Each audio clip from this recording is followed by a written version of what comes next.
গল্প তোকে চাই। লেখনীতে নৌশিন আহমেদ রোদেলা। অন্তিম পর্ব। দ্বিতীয় পরিচ্ছেদ। কিছুক্ষণ নিস্তব্ধ বৃষ্টির দিকে চোখ রেখে উঠে দাঁড়ালো জেনি। টেবিল রাখা ডায়েরিটি হাতে তুলে নিয়ে রুম থেকে বেরিয়ে এলো সে। পাশের রুমের দরজার পাশে দাঁড়িয়ে উকি দিল ভেতরে। ষাটোর্ধ্ব একজন আমেরিকান শ্বেতাঙ্গ বৃদ্ধা বারান্দায় দাঁড়িয়ে গাছে পানি দিচ্ছেন। সাদা গায়ে হালকা রঙের গাউন। বাদামি রঙের চুলগুলো এসে ঠেকেছে কাঁধে। জেনি মুখে হাসি টেনে নিয়ে মাথা হেলিয়ে বলে উঠল, হ্যালো গ্র্যানি। বৃদ্ধা ফিরে তাকালেন। চোখে মুখে স্নেহময় হাসি ফুটিয়ে বললেন, হ্যালো ডিয়ার। ভেতরে এসো। জেনি ভেতরে গিয়ে সোফায় বসল। বৃদ্ধাকে উদ্দেশ্য করে বলল, কি করছিলে গ্র্যানি? গাছের পরিচর্যা করছিলাম। দেখো তোমার মতোই ফুটফুটে একটি ফুল ফুটেছে গাছে। জেনি হাসল। পা দুলিয়ে বলল, বাবা কোথায় গ্র্যানি? বৃদ্ধা হাতের কাজ শেষ করে জেনির পাশে গিয়ে বসলেন। জেনির গালে আলতো ছুঁয়ে দিয়ে বললেন, তোমার বাবা ইউনিভার্সিটিতে গিয়েছে ডিয়ার। জেনি আবারও জিজ্ঞেস করল, আর দাদু? তোমার দাদু যে দুদিনের জন্য নিউ ইয়র্ক গিয়েছেন সেটা তো তুমি জানো সুইটহার্ট, তবু কেন জিজ্ঞেস করছো? জেনি এবার পেছনে থেকে ডায়েরিটি বের করে গ্র্যানির সামনে রাখল। ডায়েরির দিকে ইশারা করে বলল, গ্র্যানি, তুমি কি এই ডায়েরিটি সম্পর্কে কিছু জানো? এটা আমি বাবার স্টাডি রুমের এক কোণা থেকে উদ্ধার করেছি। What is the history of this ডায়েরি? জেনির গ্র্যানি ক্যাথেরিন কিংস্টন ডায়েরিটি হাতে নিয়ে উল্টে পাল্টে দেখলেন। ভেতরের লেখাগুলো তার বোধগম্য নয় বলে ভ্রু কুঁচকে তাকালেন। কপাল কুঁচকে চিন্তিত মুখে বললেন, আমি এই ডায়েরিটা আগে কখনো দেখিনি। তোমার বাবা এই ডায়েরি সম্পর্কে আমায় কিছু বলেনি jenny. I am so sorry dear, but এখানে কি লেখা আছে? জেনি একটা দীর্ঘশ্বাস ফেলল। ক্যাথেরিনের দিকে তাকিয়ে দুর্বল হাসি দিয়ে বলল, ইটস ওকে গ্র্যানি। আমি বাবাকে জিজ্ঞেস করে নিব। এখানে একজনের লাভ স্টোরি লেখা আছে গ্র্যানি। অসাধারণ একটা লাভ স্টোরি, বাট বাট এখানে এন্ডিংটা নেই। আমি এর এন্ডিংটা জানতে চাই। কি হয়েছিল তারপর? আচ্ছা granny, what is love? Is it a magic? Catherine জেনির ডান হাতের উপর স্লাইড করে আদরমাখা গলায় বললেন, yes dear, it's like a magic. যখন তুমি কাউকে ভালোবাসতে শুরু করবে তখন ম্যাজিকের মতোই তার চারপাশের সবকিছুই ভালো লাগবে তোমার। এই সুন্দর ফিলিংসটার জন্য যেকোনো কিছু করতে রাজি হয়ে যাবে তুমি। জেনি খানিকটা ঝুঁকে এসে বলল, গ্র্যানি, তুমি কি জানো, ফিলিংস শব্দটির খুব মিষ্টি একটি বাংলা শব্দ আছে। আর সেই শব্দটি হলো অনুভূতি। বাংলা ভাষাটা কি মিষ্টি, তাই না? ক্যাথেলিন হাসলেন। সস্নেহে জেনির মাথায় হাত বুলিয়ে দিয়ে বললেন, সবার কাছেই তার মাদার ল্যাঙ্গুয়েজ মিষ্টি লাগে। আমার মাদার ল্যাঙ্গুয়েজ ইংলিশ, তাই এটাই আমার বেশি ভালো লাগে। তবে বাংলা ভাষাটাও মিষ্টি। তোমার দাদু মাঝে মাঝেই বলেন আমার শুনতে বেশ লাগে। কিন্তু জেনি, তোমার ল্যাঙ্গুয়েজ তো ইংলিশ, তবু তুমি বাংলাকে এত পছন্দ করো কেন? জেনি হাসল। সোফা থেকে উঠে দাঁড়িয়ে বলল, because Bangla is my father language. ক্যাথেরিনও হেসে উঠলেন। জেনি ঘড়ি দেখে নিয়ে তাড়াহুড়ো করে গ্র্যানিকে জড়িয়ে ধরে বলল, ওকে বাই গ্র্যানি, আমার এখন ক্লাস আছে। See you in the afternoon. কথাটা বলেই দৌড়ে বেরিয়ে গেল জেনি। ক্যাথেরিন স্নেহভরা নীল চোখে তাকিয়ে থেকে ধীর কণ্ঠে বলে উঠলেন, bye. Stay happy my child. বাইরে টিপটাপ বৃষ্টি। জেনি গোলাপি রঙের ছাতা হাতে হেঁটে চলেছে। পিঠে ঝুলাছে কলেজ ব্যাগ। পরনে ladies jeans and white tops. ঘন কালো চুলগুলো উঁচু করে ছুটি করা। জেনির পুরো নাম জেনিফা কিংস্টন। আমেরিকার ক্যালিফোর্নিয়া অঙ্গরাজ্যের লস অ্যাঞ্জেলস সিটিতে বসবাস করে জেনি। আমেরিকার 50টি অঙ্গরাজ্যের মধ্যে ক্যালিফোর্নিয়া অন্যতম একটি অঙ্গরাজ্য। আবহাওয়ার দিক থেকে চমৎকার একটি স্টেট। শীতকালে তীব্র শীত নয়, আবার গরমকালে অত্যধিক গরম নয়। ক্যালিফোর্নিয়ার আবহাওয়াকে নাতিশীতোষ্ণ বলা চলে। অনেকটা আমাদের দেশের বসন্তকালের মতো। তবে এখানকার আবহাওয়া খুব দ্রুত পরিবর্তন হয়। অনেকটা সর্ষি তরুণীরা মনের মতো আনপ্রেডিক্টেবল। 16 বছর বয়সী তরুণীর মন বুঝা যেমন দেয়, ঠিক তেমনি ক্যালিফোর্নিয়ার ওয়েদার বোঝাও কষ্টসাধ্য। কথায় আছে এদেশের 3W যে কোন মুহূর্তে চেঞ্জ হতে পারে। প্রথম ডাব্লিউ হলো ওয়েদার, যা ঘন ঘন পরিবর্তন হয়। দ্বিতীয় ডাব্লিউ হলো ওয়ার্ক, অর্থাৎ চাকরি। সকালে আছে তো বিকেলে নেই, অর্থাৎ সকালে কাউকে হায়ার করা হয়েছিল বাট বিকেলেই ফায়ার হয়ে গেছে। তৃতীয় ডাব্লিউ হল ওয়াইফ। ওয়াইফদের ক্ষেত্রেও এমন ঘটনা প্রায়ই লক্ষ্য করা যায়। আজকে আছে তো কালকে নাও থাকতে পারে। যা জেনির বাবা কার্লোস কিংস্টনের ক্ষেত্রে প্রযোজ্য। জেনির মাকে কখনো দেখেনি জেনি। গ্র্যানির কাছে শুনেছে তার মা নাকি তাকে জন্মের পরপরই বাবার কাছে ফেলে গেছেন। বাবাকে কখনো মা নিয়ে প্রশ্ন করে না জেনি, কারণ সে জানে বাবা তাতে কষ্ট পান। এই তো 19টি বছর কেটে গেল, কার্লোস এখনো তার স্ত্রীকেই ভালোবাসেন। কার্লোসের বাবা একজন বাঙালি কিন্তু মা আমেরিকান ক্যাথেরিন। দেখতে পুরোপুরি আমেরিকান শ্বেতাঙ্গ হলেও বাবার মতোই অসম্ভব সুন্দর বাংলায় কথা বলে কার্লোস। সেই সুবাদে মেয়ে জেনিকেও বাংলা লিখতে এবং বলতে শিখিয়েছে। তার ধারণা গায়ে আমেরিকান হওয়ার ট্যাগ লাগলেও তার উৎপত্তি বাংলার ওই শিখরে। জেনিও তাই বিশ্বাস করে, তাই তো ছবির মতো ঝকঝকে একটি শহরে বসবাস করেও তার মন চাই বাংলার মাটি ছোঁয়ার। দাদু বলে সেই মাটির নাকি আলাদা গন্ধ থাকে, বাতাসের আলাদা স্বাদ আর বৃষ্টির আলাদা ছন্দ থাকে। কার্লোস ক্যালিফোর্নিয়া ইউনিভার্সিটির স্ট্যাটিস্টিক প্রফেসর, আর তার বাবা একই ভার্সিটির কেমিস্ট্রির রিটায়ার্ড প্রফেসর। জেনি ভার্সিটিতে পৌঁছাতেই ঝড়ের বেগে একটি সাইকেল এসে থামল ঠিক তার সামনে। জেনি ভ্রু কুঁচকে তাকালো, চোখে মুখে বিরক্তিভাব স্পষ্ট। জেনি বিরক্তি নিয়ে বলে উঠল, হ্যারি, একদম বিরক্ত করবে না, আজ মন ভালো নেই আমার। হ্যারির মুখটা মুহূর্তেই কালো হয়ে গেল। সে জেনিকে মোটেও বিরক্ত করেনি। হ্যারির পুরো নাম লুইস হ্যারিসন। বন্ধুমহলে হ্যারি বলেই পরিচিত সে। আমেরিকান শ্বেতাঙ্গ, সুঠাম দেহ, মাথায় ইচ্ছা বাদামি চুল, গাঢ় নীল রঙের উজ্জ্বল দুটো চোখ। হ্যারি সাইকেল থেকে নেমে দৌড়ে জেনির পাশে পাশে হাঁটতে লাগলো। জেনি বিরক্তি নিয়ে তাকাতেই মিষ্টি করে হাসল সে। জেনি কিছু বলল না, মন খারাপ ভাব নিয়েই ক্যান্টিনে গিয়ে বসল সে। রোদশুভ্রর লাভ স্টোরি পড়তে বসে সকালের ব্রেকফাস্ট করা হয়নি তার। জেনি বসতেই তার পাশে ধপ করে বসে পড়ল হ্যারি। চোখ দুটো ছোট ছোট করে বলে উঠল, তোমার মন খারাপ কেন জেনি? জেনি বিরক্ত হয়ে বলল, তাতে তোমার কি? যাও এখান থেকে। হ্যারি কিছুক্ষণ চুপ করে থেকে চোখ মুখ কুঁচকে বলল, তুমি আমার সাথে শেয়ার করতে পাপা হোয়াট ওয়াজ দ্যাট? জেনি রাগী চোখে তাকিয়ে বলল, দেখ ওয়াজ পারো, যা পারো না সেটা বলতে গিয়ে ভাষার সৌন্দর্য নষ্ট কেন করো হ্যারি? বাংলা বলা তোমার পক্ষে সম্ভব নয়। শুধু শুধু বিকৃতি করবে না, আমার রাগ লাগে। হ্যারি অপরাধী গলায় বলল, আমি চেষ্টা করছি জেনি। তোমার গ্র্যান্ডপাস মাদার ল্যাঙ্গুয়েজ আসলেই অনেক মিষ্টি, শুনতে অনেক ভালো লাগে আমার। Trust me. জেনি কিছু বলল না, চুপচাপ ক্রনাট ও চকলেট চিপসে মনোযোগ দিল সে। হ্যারি চিজ বার্গারে কামড় দিয়ে আবারও বলে উঠল, কি হয়েছে জেনি? বলো আমায়, আই ওয়ান্ট টু নো। জেনি চকলেট চিপসে কামড় বসাতে বসাতে বলল, আমার রোদ আর শুভ্রর জন্য টেনশন হচ্ছে। ওরা কি বেঁচে আছে? ওদের বাচ্চাটার কি হয়েছে? হ্যারি খাওয়া থামিয়ে ভ্রু কুঁচকে তাকালো, বলল, রোডকে? আর সৌবরই বা ক্যায়? জেনি মাথা তুলে তাকালো, কড়া গলায় বলল, ঠিক করে উচ্চারণ করো হ্যারি। এত সুন্দর নামগুলোকে কি রকম বিশ্রীভাবে উচ্চারণ করছো তুমি? হ্যারি অসহায় চোখে তাকিয়ে বলল, সরি, বাট নামগুলো একটু বেশিই কঠিন। এনিওয়ে, ওরাকে সেটা তো বলো। জেনি এবার ব্যাগ থেকে ডায়েরিটা বের করে টেবিলে রাখল। হ্যারি ডায়েরিটা নিয়ে উল্টে পাল্টে দেখে ঠোঁট উল্টে বলল, এসব কি লেখা এখানে? এটা বাংলায় লেখা, বাবার স্টাডি রুম থেকে পেয়েছি। এখানে রোদ নামের একটি মেয়ের লাভ স্টোরি লেখা, রোদশুভ্র আর দ্য লাভ বার্ডস। ওরা বাংলাদেশে থাকে। অনেক কিউট লাভ স্টোরি, বাট এন্ডিংটা নেই। I am very curious about the ending. এটা রিয়েল লাইফ স্টোরি। জেনি খেতে খেতে বলল, আমার তো তাই মনে হয়। তুমি শুনবে? হ্যারি আগ্রহ নিয়ে মাথা নাড়ল। জেনি ডায়েরিটি খুলে বাংলা লেখাগুলোকে ইংলিশে ট্রান্সলেট করে শোনাতে লাগল। দেখতে দেখতে ক্লাস টাইম শেষ হয়ে এলো। কিন্তু হ্যারি জেদ ধরে বসে রইল বাকিটা সে আজই শুনবে। অবশেষে দুজনে মিলে চলে এলো লস অ্যাঞ্জেলসের 5th ও 6th স্ট্রিটের মাঝে নিউহ্যাম্পশায়ারে জেনিদের বাসায়। গ্র্যানির সাথে দেখা করে বাবা ফিরলেই তাকে জানাতে বলে নিজের রুমে ঢুকে আবারও ডায়েরিতে মনোযোগ দিল তারা।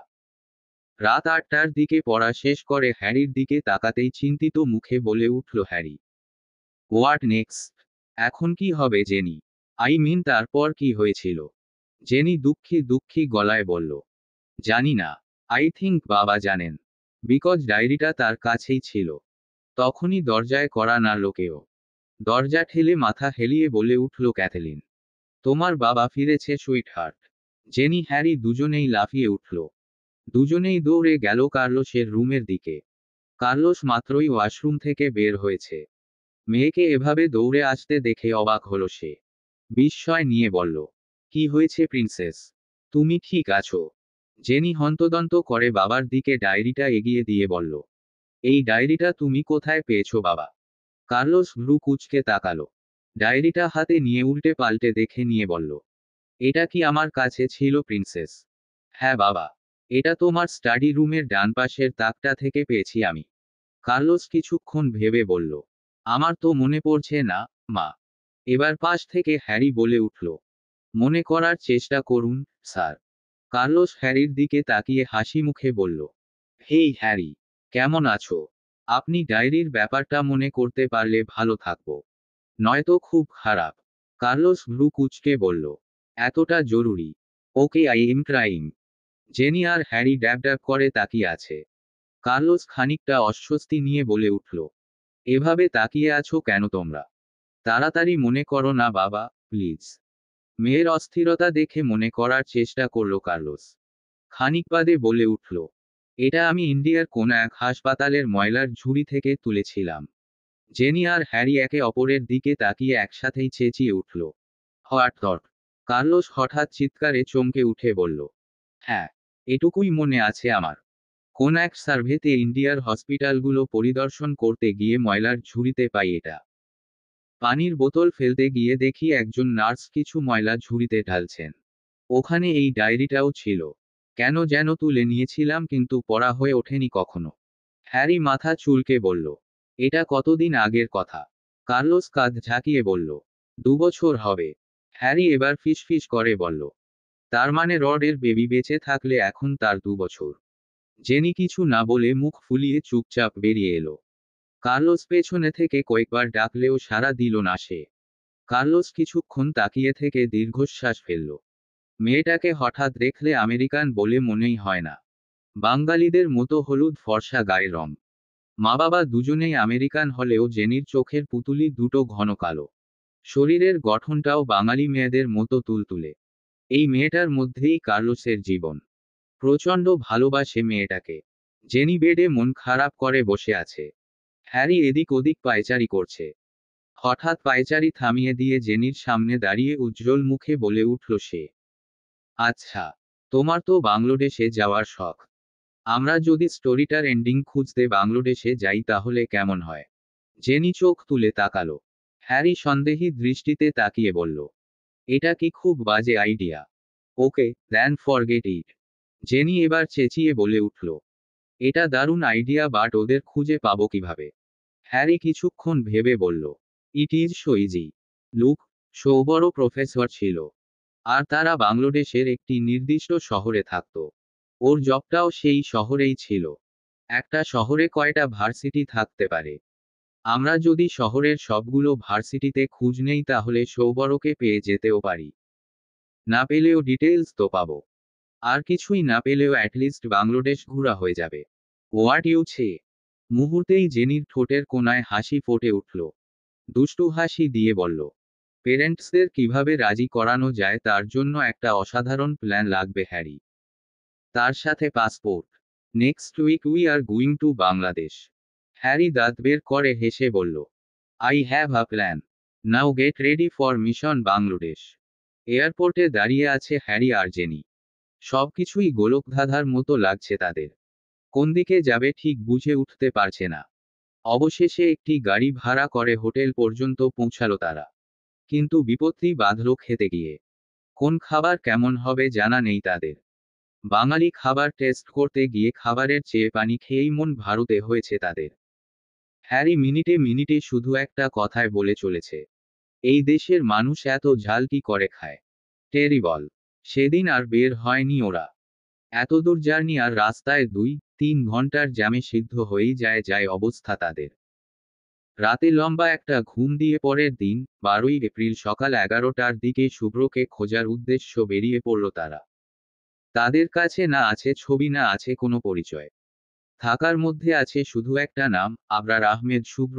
একটা নামকে পুঁজি করে কি একটা মানুষকে খুঁজে বের করা সম্ভব? হয়তো সম্ভব, হয়তো নয়। তবে চেষ্টা করতে দোষ কি? ঢাকায় সরকারি বেসরকারি মিলে মোট 25টি বিশ্ববিদ্যালয় আছে। এত বাজে ভাবে জ্যামে আটকে থেকে 25টি ইউনিভার্সিটিতে খোঁজ নেওয়া তাদের পক্ষে অনেকটাই অসম্ভবের পর্যায়ে পৌঁছে গেল। তার উপর সবকিছুই তাদের অপরিচিত। প্রথম দিনে কোনোরকম 2টি ভার্সিটিতে খোঁজ নিয়ে হোটেলে ফিরতে ফিরতেই প্রায় রাত নেমে এলো। আমেরিকায় বসে বসে ব্যাপারটা যতটা সহজ ভেবেছিল ক্রমেই তা সাপের পা দেখার মতো অসম্ভব হয়ে উঠল। রাত কাটিয়ে ভোর হলে আবারও বেরিয়ে পড়ল ওরা। ঢাকা শহরের মাঝেই 3টি ভার্সিটিতে খোঁজ নিয়ে একটি শুভ্র খুঁজে পেল তারা। খুশিতে লাফিয়ে উঠেও মুহূর্তেই খুশিটা মাটি হয়ে গেল তাদের যখন শুনল লোকটির নাম আবরার আহমেদ নয়, আরিফুল রহমান শুভ্র। জেনির সেই মুহূর্তে লোকটির চুল টেনে ছিঁড়ে ফেলতে ইচ্ছে করছিল। ব্যাটা, দুনিয়াতে কি আর কোনো নাম ছিল না? শুভ্র নামটাই রাখতে হলো। সারাদিন ঘুরে ঘুরে সন্ধ্যার দিকে ঢাকার একটি পার্কের কাছে গিয়ে বসল ওরা। তখনই বেশ অদ্ভুত একটি জিনিস চোখে পড়ল। কিছু ছেলেমেয়ে দল বেঁধে রঙের কৌটো হাতে রাস্তায় পেইন্ট করছে। হ্যারি অবাক হয়ে হাত দিয়ে ইশারা করে বলে উঠল, জেনি, কি করছে ওরা? রাস্তায় পেইন্ট করছে কেন? জেনির নিজেরও তেমন একটা ধারণা ছিল না। তাই সামনে এগিয়ে একটি ছেলেকে উদ্দেশ্য করে বলল, এক্সকিউজ মি। ছেলেটি ফিরে তাকিয়ে বলল, জি বলুন। আচ্ছা, রাস্তায় এভাবে রং করা হচ্ছে কেন? Foreigner. Yeah. Oh, welcome to our country. কাল পহেলা বৈশাখ। বাংলা নববর্ষ অর্থাৎ। জেনি হেসে বলল, আমি বুঝতে পেরেছি। বাংলা বছরের প্রথম দিন, তাই তো? ছেলেটি হাসল। বলল, হ্যাঁ। কাল সারা দেশ জুড়েই উৎসব।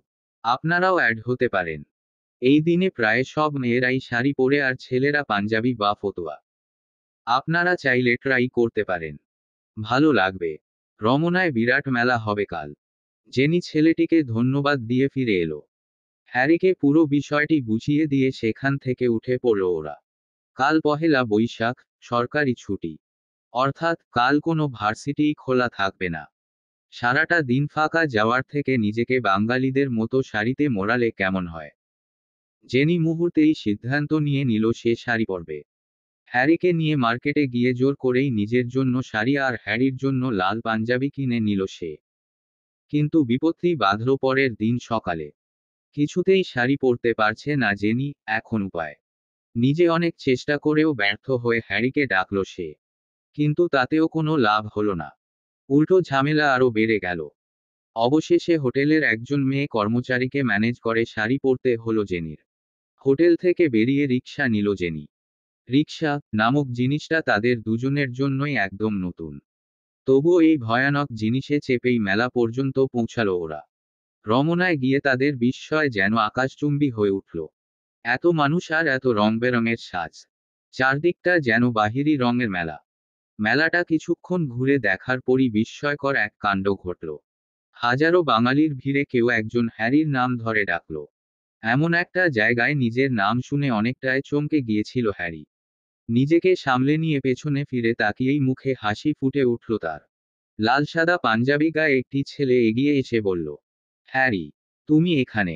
হেই অ্যাশ, কেমন আছো তুমি? ছেলেটি হাসল। জেনি ওদের থেকে একটু দূরে গিয়ে দাঁড়ালো।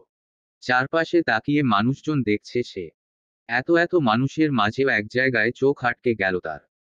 ওর থেকে 1-2 হাত দূরে ধবধবে সাদা পাঞ্জাবি আর কালো রঙের ধুতি পরে দাঁড়িয়ে আছে একটি ছেলে। কোলে 1.5-2 বছরের একটি মেয়ে।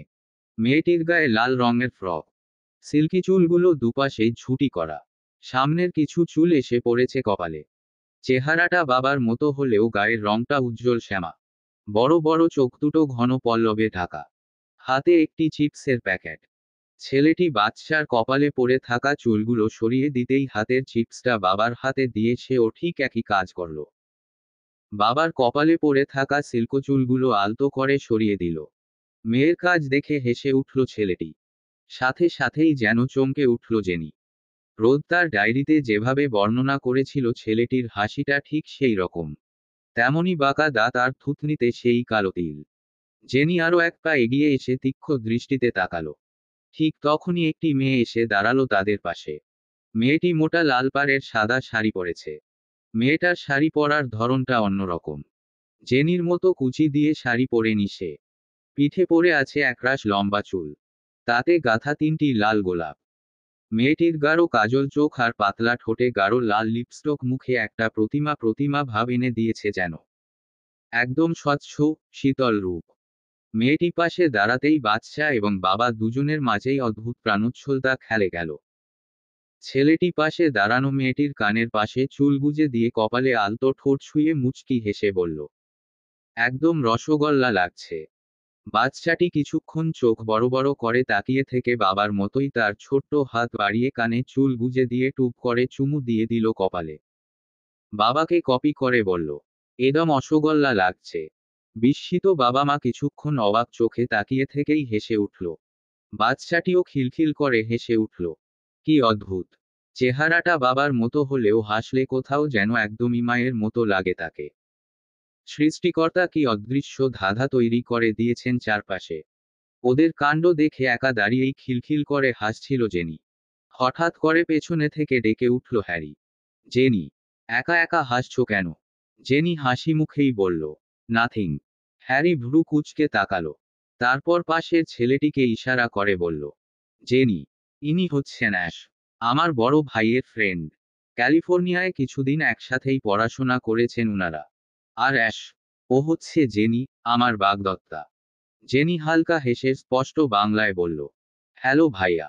ছেলেটি বিস্মিত কণ্ঠে বলল, আপনি বাংলা জানেন? জেনি কিছু বলার আগেই পেছনে থেকে চেঁচিয়ে বলে উঠল কেউ, ওই সাহেল, আদ্ররৌদ্র কই? দেখছিস ওদের? জেনি চমকে উঠে পেছনে তাকিয়ে দেখল সেই সাদা পাঞ্জাবি পরনে ছেলেটাই কথা বলে চলেছে। ততক্ষণে হ্যারিও ভ্রু কুঁচকে এদিক সেদিকে তাকাতে শুরু করে দিয়েছে। সাহেল নামটা কেমন পরিচিত লাগছে তার। কিন্তু তাদের আরও কিছুটা চমকে দিয়ে সামনে দাঁড়ানো ছেলেটা চেঁচিয়ে বলে উঠল, শুভ্রতাকে নিয়ে ফার্স্ট স্টলটাতে ঢুকে যা। ওখানেই লাঞ্চ করব সবাই। ভেতরে নাবিলা, রুহান, সাব্বির সবাই আছে। বাচ্চারাও আছে। জেনি চোখ বড় বড় করে তাকিয়ে আছে। শুভ্রতা আর শুভ্র কাছাকাছি। তবে কি?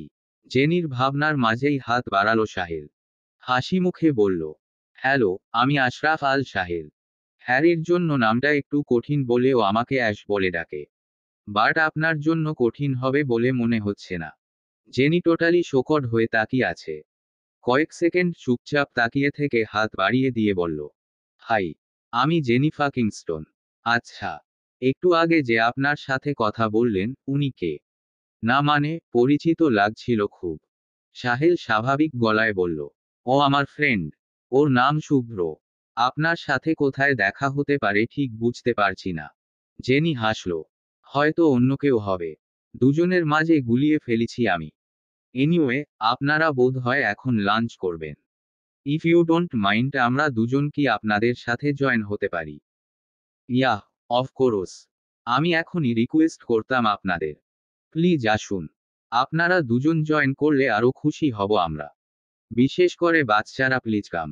খুশিতে লাফাতে ইচ্ছে করছে জেনির। অবশেষে শুভ্রকে খুঁজে পেয়ে গেছে সে এত সহজে খুঁজে পাবে ভাবতেই পারেনি জেনি। আচ্ছা, শুভ্রকে তো পেল। তাহলে রোদ কোথায়? ওই মেয়েটাই কি রোদ? বাঁচে আছে? নাকি মারা গেছে? নাকি অন্য কাউকে বিয়ে করে নিয়েছে শুভ্র? সাহেলের সাথে জেনি আর হ্যারিও স্টলে ঢুকল। একটি বড় টেবিল ঘিরে বসে আছে সবাই। জেনি বারবারই কৌতূহলী দৃষ্টিতে তাকাচ্ছে। ডায়েরির বর্ণনা অনুযায়ী প্রত্যেকটি মানুষকে চেনার চেষ্টা করছে সে। স্টলে ঢুকতেই প্রথমে দুটো বাচ্চার উপর নজর পড়ল জেনির। বাচ্চা দুটো ফিসফিস করে কিছু একটা বলছে আর হুটহাট হেসে উঠছে। জেনি তীক্ষ্ণ দৃষ্টিতে তাকালো। বাচ্চা দুটোর চেহারা এক কিন্তু কোথাও যেন সামান্য একটু পরিবর্তন আছে। কিন্তু পরিবর্তনটা ধরতে পারছে না জেনি। তাদের পাশেই বসে আছে লাল পাঞ্জাবি পরনে আরেকটি ছোট্ট ছেলে। এত বাচ্চা বয়সেই চোখে মুখে দারুণ গাম্ভীর্যতা। জেনি আর হ্যারি চেয়ার টেনে বসতেই সবাইকে উদ্দেশ্য করে বলে উঠল সাহেল, গাইস, আজকের জন্য ওরা আমাদের গেস্ট। ওর নাম লুইস হ্যারিসন, আমার ফ্রেন্ড পিটারের ছোট ভাই। আর উনি হচ্ছেন জেনিফা কিংস্টন, হ্যারি রুডবি। হ্যারি জেনিকে একগুচ্ছ মিষ্টি হাসি উপহার দিয়ে ওয়েলকাম জানালো সবাই। সাহেল বাচ্চাদের দিকে তাকিয়ে হালকা হেসে বলল, হ্যারি এন্ড জেনি, আমাদের বাচ্চা পার্টির সাথে পরিচিত হও। সেই ডিজাইনের যে দুইটা বাচ্চা বসে আছে ওদের নাম আদ্র এন্ড রৌদ্র। দুজনেই প্রচুর দুষ্ট। ওদের চেনার উপায় হলো চুল আটল। একজনের চুল হালকা কুকরানো আর অন্যজনের গালে টোল। বাচ্চারা, আন্টিকে হাই বলো। আদ্র রৌদ্র চোখ ছোট ছোট করে তাকালো। হ্যারির মতো বাদামি চুলের শুভ্রমানব হয়তো এর আগে দেখেনি তারা। তবে পরমুহূর্তেই বিনা কারণেই হেসে উঠে দুজনে একসাথেই বলল, hi aunty and uncle. Jenny মিষ্টি করে হাসল। সাহেল এবার পাশে বসে থাকা বাচ্চা ছেলেটার চুলগুলো এলোমেলো করে দিয়ে বলল, এটা হলো আমার ছেলে, যদিও স্বভাবগুলো একদমই আমার মতো নয়। বাচ্চাদের মধ্যে সবচেয়ে গম্ভীর এবং টিপটাপ। সবকিছুই পারফেক্ট চায় তার। 19 থেকে 20 হলেই রাগে বাড়ি মাথায় তুলে নেয়নি। ছেলেটা বাবার দিকে ভ্রু কুঁচকে তাকালো। মাথার চুলগুলো এলোমেলো করে দেওয়ায় বাবার প্রতি চরম বিরক্ত সে। সাহেল ছেলের দিকে তাকিয়ে বলল, বাবা, আন্টি আঙ্কেলকে নিজের নাম বলো। ছেলেটির কুচকানো ভ্রু আরো খানিকটা কুঁচকে গেল। গম্ভীর মুখে বলল, hi, my name is Sadaf. Nabil Al Sadaf. Jenny Harry দুজনেই চমকে উঠল। 2.5 বছরের পিচ্ছি এতটা স্পষ্ট করে কথা বলতে পারে কিভাবে? সাহেল এবার শুভ্রতাকে উদ্দেশ্য করে বলে উঠল, আর ইনি হচ্ছেন আমাদের প্রিন্সেস, শুভ্রতা। শুভ্র খুব মনোযোগ দিয়ে পাউরুটি খাচ্ছিল। নিজের নাম শুনে চোখ তুলে তাকালো সে। কথায় কোনো উৎসাহ না পেয়ে আবারও পাউরুটিতে মনোযোগ দিল সে। পাশের চেয়ারে বসা শুভ্র মেয়ের দিকে ঝুঁকে এসে বলল, আম্মু, আন্টিকে সালাম দাও। শুভ্রতা আবারও মুখ তুলে তাকালো। জেনিকে খুব মনোযোগ দিয়ে দেখে নিয়ে দুইবার চোখ পিটপিট করে মিষ্টি হেসে বলে উঠল, আসসালামু আলাইকুম। সাথে সাথেই পাশ থেকে প্রতিবাদী কণ্ঠে বলে উঠল আদ্ররৌদ্রের একজন বোন, আসসালামু আলাইকুম নয় আসসালামু আলাইকুম। তুই সব সময় ভুল করিস। সুন্দর করে বল। শুভ্রতা এবার ভাইদের দিকে তাকালো। চোখ ঘুরিয়ে কিছুক্ষণ জেনির দিকে তাকিয়ে থেকে চোখের ভারী পল্লব কাঁপিয়ে আবারও বলে উঠল, আসসালামু আলাইকুম। পাশে বসে থাকে ওই লাল পাড়ের সাদা শাড়ির মেয়েটা এবার মিষ্টি হেসে পরম আদরে মেয়ের কপালে চুমু দিয়ে বলল, আমার মাটা। মায়ের আদর পেয়ে মায়ের দিকে তাকালো শুভ্রতা। চুল টেনে মায়ের মুখটা নিচু করে এনে সেও কপালে চুমু দিয়ে বলে, আমার মাতা। সবাই হেসে উঠে এবার। জেনিরও শুভ্রতা নামের মেয়েটার কপাল, গাল সব জায়গা চুমুতে ভরিয়ে দিতে ইচ্ছে করছে। কিন্তু বাচ্চারা অপরিচিত ব্যক্তির অহেতুক আদর সহজভাবে নেয় না। তাই নিজের ইচ্ছেটাকে প্রশ্রয় না দিয়ে ছোট্ট একটা নিঃশ্বাস ফেলে পরিষ্কার বাংলায় বলল, ওয়ালাইকুম সালাম। কেমন আছো শুভ্রতা? শুভ্রতা তাকায়।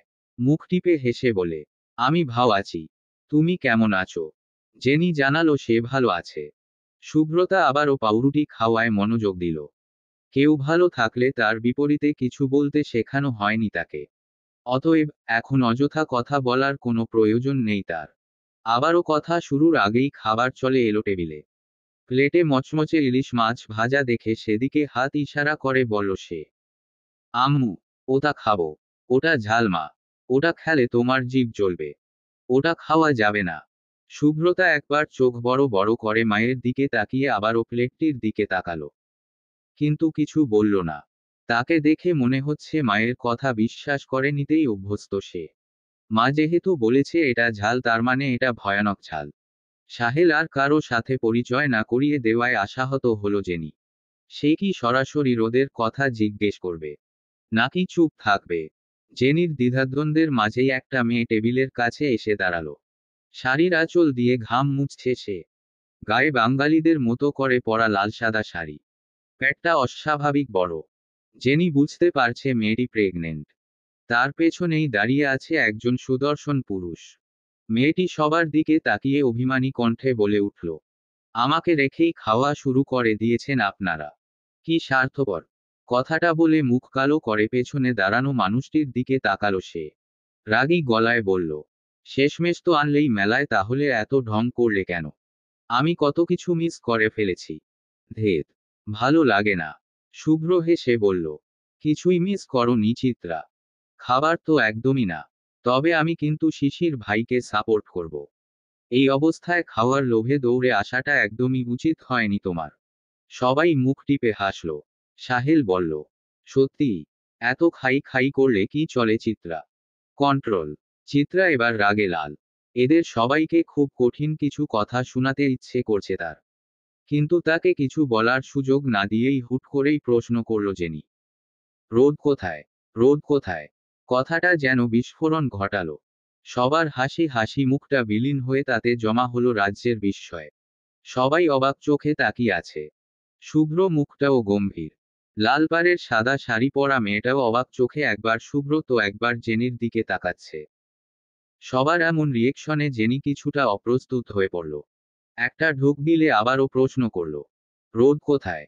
বিস্ময় কাটিয়ে জেনির দিকে ভ্রু কুঁচকে তাকিয়ে বলে উঠল সাহেল, রোদের নাম কি করে জানেন আপনি? জেনি নিজেকে স্বাভাবিক রাখার চেষ্টা করে বলল, আমি রোদের সাথে দেখা করতে চাই, উনার সাথে দেখা করতেই এতটা দূর এসেছি আমি। ও কি বেঁচে আছে? বিস্ময় ভাবটা যেন কয়েক গুণ বেড়ে গেল সবার। একটা মেয়ে ইউএস থেকে শুধুমাত্র রোদের সাথে দেখা করতে আসবে, বিষয়টা বড্ড গোলমেলে লাগছে তাদের। সাদা শাড়ি পরা মেয়েটা মৃদু গলায় বলে উঠল, আমিই রোদ। কিন্তু আপনাকে তো চিনলাম না। কোথাও দেখেছি বলেও মনে হচ্ছে না। আমিই রোদ, এই একটি কথাতেই যেন শ্বাস বন্ধ হয়ে এলো জেনির। নিজের চোখকে যেন বিশ্বাসই করতে পারছে না সে। হ্যারি চুপচাপ বসে আছে। পুরো ব্যাপারটা বুঝতে পেরেও কোনো ভাবাবেগ নেই তার। অন্য একটা কথা বেশ ভাবাচ্ছে তাকে। কথাটা শুনলে জেনি কেমন রিয়েক্ট করবে তাই ভেবে পাচ্ছে না সে। জেনি অবিশ্বাসী দৃষ্টিতে তাকিয়ে বলে উঠল, আপনি রোদ? সত্যিই রোদ? রোদ খানিকটা থতমত খেয়ে বলল, হ্যাঁ। কিন্তু কেন? জেনি কিছুক্ষণ এক দৃষ্টিতে রোদ ও শুভ্রকে দেখে নিল। ব্যাগ থেকে ডায়েরিটা বের করে রোদের দিকে এগিয়ে দিয়ে বলল, এটা আপনার। রোদ বেশ অবাক হলো। ডায়েরিটার দিকে ভ্রু কুঁচকে তাকালো। নিজের ব্যাগ থেকে সেইমা একটা ডায়েরি বের করে টেবিলে রাখল সে। জেনি বিস্ফারিত চোখে দুটি ডায়েরিতে চোখ বুলিয়ে বিস্মিত কণ্ঠে বলল, সেইম ডায়েরি? তাহলে এটা কি আপনার নয়? রোদ কিছু বলার আগেই ভ্রু কুঁচকে বলে উঠে শুভ্র, ডায়েরি? এটা আবার কোন নতুন হিস্ট্রি? তাছাড়া রোদ কখনো ইউএস যায়নি। তাহলে আপনি ওকে চিনেন কিভাবে? সবকিছুই কেমন অগোছালো লাগছে আমার। শুভ্র কথা শেষ হতেই জেনির হাত থেকে ডায়েরিটা নিয়ে উল্টেপাল্টে দেখল সাহেল। কপাল কুঁচকে বলল, এটা তো কলকাতায়। একটু থেমে, আপনি এটা কি করে পেলেন মিস কিংস্টন? তবু এতদিন পর?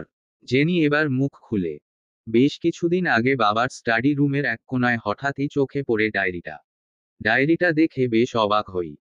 ভেবেছিলাম এটা হয়তো বাবার লেখা, আমার বাবা মার জীবন কাহিনী। কিন্তু প্রথম পৃষ্ঠা খুলে বুঝতে পারলাম এটা রোদ নামের এক মেয়ের লেখা। তার জীবনের দারুণ কিছু দিনকে লিপিবদ্ধ করা হয়েছে এই ডায়েরিটাতে। লিপিবদ্ধ করা হয়েছে তার ভালোবাসাকে, শুভ্রকে। ভালোবাসার অনুভূতি যে এতটা সুন্দর হতে পারে জানা ছিল না আমার। অদ্ভুত এক আকর্ষণে রাত জেগে পড়ে ফেলি আবেগমিশ্রিত সেই ডায়েরি। কিন্তু ডায়েরির শেষ পাতাটিতে কেঁপে উঠি আমি। সেখানে রোদের কলকাতায় পাড়ি জমানোর কথা লেখা আছে, তারপর ফাঁকা। এই সাদা কাগজগুলো বড্ড জ্বালাপোড়া করছিল মনে। একটা কথায় মনে হচ্ছিল বারবার, কি হয়েছিল তারপর? রোদ, শুভ্র আর তার সেই বাচ্চাটা কি বেঁচে আছে? এই আকর্ষণ থেকেই বাবাকে ডায়েরির কথা জিজ্ঞেস করি। উনি জানান কলকাতার এক ময়লার ঝুড়ি থেকে উদ্ধার করেছিলেন এই ডায়েরি, তাও আবার প্রায় 2 বছর আগে। আমি আশাহত হই। কিন্তু প্রশ্নের উত্তরগুলো জানার আগ্রহটা এত বেশি ছিল যে হ্যারির প্ল্যান মতো চলে আসি বাংলাদেশে। আমাদের উদ্দেশ্য ছিল শুভ্রকে খোঁজা। এই অচেনা এক দেশের অচেনা এক শহরের বেশ কয়েকটি ভার্সিটির দ্বারপ্রান্তে গিয়ে দাঁড়াই শুধুমাত্র শুভ্রকে খুঁজব বলে। রোদ তার ডায়েরিতে লিখেছিল তার শুভ্র ভার্সিটির লেকচারার, কিন্তু ভার্সিটির নাম কোথাও উল্লেখ করেনি সে। ভেবেছিলাম খালি হাতে ফিরতে হবে আমাদের, কিন্তু কাকতালীয়ভাবে সাহিল আর আদ্ররৌদ্র নামটা শুনেই থমকে দাঁড়াই। বুঝতে পারি গন্তব্য নিজেই আমাদের সামনে এসে দাঁড়িয়েছে এবার। জেনির কথার মাঝেই অবাক বিস্ময় বলে উঠে সাহিল, ডায়েরিতে যদি আমার নাম লেখা থাকে তাহলে আমার সাথে যোগাযোগ করলেই তো হতো। তাছাড়া হ্যারি তো শুভ্র নামটাও জানে। ক্যালিফোর্নিয়ায় থাকার সময় অনেকবারই শুভ্র কথা বলেছি ওকে। কথাটা জেনির মাথাতেও খেলে গেল। হ্যারি সাহেলকে চিনে, এই কথাটা এতক্ষণ সেভাবে ভেবেই দেখেনি জেনি। জেনি কপাল কুঁচকে তাকালো। হ্যারি? তুমি সাহেল শুভ্রকে চিনতে, তাহলে আমায় বলনি কেন? হ্যারি অপরাধী চোখে তাকায়। মাথা চুলকে বলে, I am sorry, jenny. Ash California থেকে প্রায় 3-4 বছর আগে চলে এসেছিল। যখন তোমার থেকে কাহিনীটা শুনলাম তখন অ্যাশের কথাটা মাথায় ছিল না। আসলে সৌবরর অ্যাক্সিডেন্ট হওয়ার পর অ্যাশোকে বাংলাদেশে আসার জন্য টিকেটটা আমিই ম্যানেজ করে দিয়েছিলাম। আর তখনই সৌবর আর রোডের কথা বলেছিল অ্যাশ, বাট এত বছর আগের সেই ছোট্ট কাহিনীর সাথে এই কাহিনীর লিঙ্ক থাকবে তা কখনো ভাবতেই পারিনি আমি। So sorry sweet heart. Jenny কি বলবে বুঝতে পারছে না। যে সমস্যার সমাধানটা মিনিটেই করে ফেলা যেত তার জন্য 3 দিন যাবৎ গাধার মতো খাটছে তারা। তবে সেই সুবাদে বাংলাদেশে তো আসা হলো। জেনি একটা দীর্ঘশ্বাস ফেলে বলল, ইটস ওকে হ্যারি। কিন্তু তারপর কি হয়েছিল? আর রোদের কাছে এই দ্বিতীয় ডায়েরি বা কিভাবে? রোদ হাসল। জেনির দিকে তাকিয়ে বলে উঠল, আমি বিশ্বাসই করতে পারছি না আমার একটা ডায়েরি এতটা দূর টেনে এনেছে আপনাকে। ডায়েরি লেখাটা আমার ছোটবেলার অভ্যাস। আমার ষষ্ঠতম জন্মদিনে নানুভাই আমাকে 6টা ডায়েরি উপহার দেন। ডায়েরিগুলো দেখতে ঠিক একই রকম ছিল। সেদিন নানু বলেছিলেন, নানু ভাই, ডায়েরিগুলো কিন্তু ফেলে রাখার জন্য নয়। এই ডায়েরিগুলোই 80 বছর পর আয়না হয়ে তোমার সামনে দাঁড়াতে পারে। 80 বছরের বুড়ো হয়ে 6 বছরের রোদকে দেখতে পাওয়াটা মজার নয় নানু ভাই। আমি জিজ্ঞেস করেছিলাম, কিভাবে? উনি বলেছিলেন, এখন থেকে জীবনের সব ঘটনাগুলো এই ডায়েরিগুলোতে বন্দী করে রাখো নানু ভাই। সুখ দুঃখ সব। যখন আমার মতো বুড়ো হয়ে যাবে, মুখের সব কটা দাঁত পড়ে যাবে, তখন ভারী চশমা চোখে ডায়েরিগুলো খুলবে। তখন ম্যাজিক হবে, এই ছোট্ট তুমি চট করে তোমার সামনে এসে দাঁড়াবে। সেদিন নানুভাইয়ের কথাগুলো অবাক হয়ে শুনছিলাম। কি বুঝেছিলাম জানি না, তবে পরের দিন থেকেই ডায়েরি লেখা শুরু করে দিয়েছিলাম, কেবলমাত্র বুড়ো হলে ম্যাজিক হবে বলে। তারপর ধীরে ধীরে ব্যাপারটা আমার অভ্যাসে পরিণত হয়। আমার school life, college life, varsity life সবকটার জন্য আলাদা আলাদা ডায়েরি আছে আমার। কিন্তু দুঃখের বিষয় ছিল, ভার্সিটি লাইফ শেষ না হতেই ডায়েরিটাই হারিয়ে ফেলেছিলাম। সেই ডায়েরি আজ 2 বছর পর আবারও ফিরে পাবো ভাবতেই পারিনি আমি। জেনি বলল, ডায়েরির ব্যাপারটা তো বুঝলাম, কিন্তু হসপিটালের ব্যাপারটা এখনো একটা ধাঁধা। কি করে বেঁচে গেলেন আপনি? এটাও কি একটা ম্যাজিক? আর ডায়েরিটা হারালোই বা কিভাবে?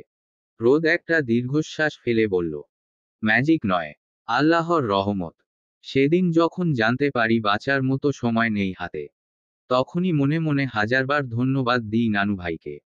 আমার বাচ্চার কাছে মা না থাকলেও মায়ের জীবনের প্রতিটি ঘটনা জানতে পারবে সে, সেই মুহূর্তে এটাও আমার কাছে ছিল ভীষণ আনন্দের।